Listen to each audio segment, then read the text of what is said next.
عليكم، مساكم الله بخير. برضوني هذا هو خل التفاح،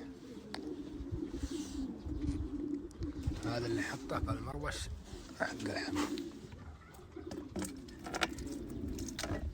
نعبيه ذوان عاد نعبيه تقريبا النص او فوق النص، خلي الحمام يتروش له تقريبا نص ساعة. اذا اكتفى غسلنا الطشت وحطيناه هنا ويتروش الحمام اللي هنا بعد. هذا هو لونه، حتى ريحة خل تفاح به. هنزودها شوي.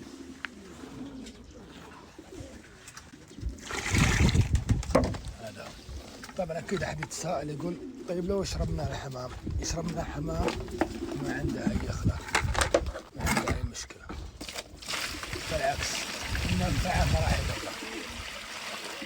اما من ناحية الخل التفاح بالماء عشان الترويش، لا تفتح ريش الحمام تحصل فيه دود اللي هو ياكل الريش او يمتص الدم بالجسم حق الحمام.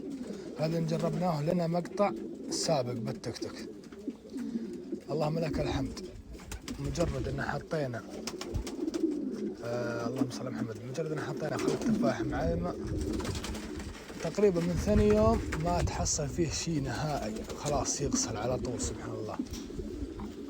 فعيد التجربة هذه متشمسة هذه.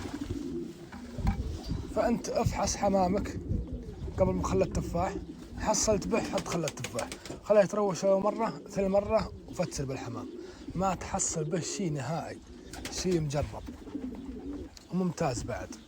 خليه هنا بنص ساعة لما يستعمل وتجي تلقاه متروشات كلها مشيت الله. بعدها بعد ما نشوفها مكتفيات بالترويش نروح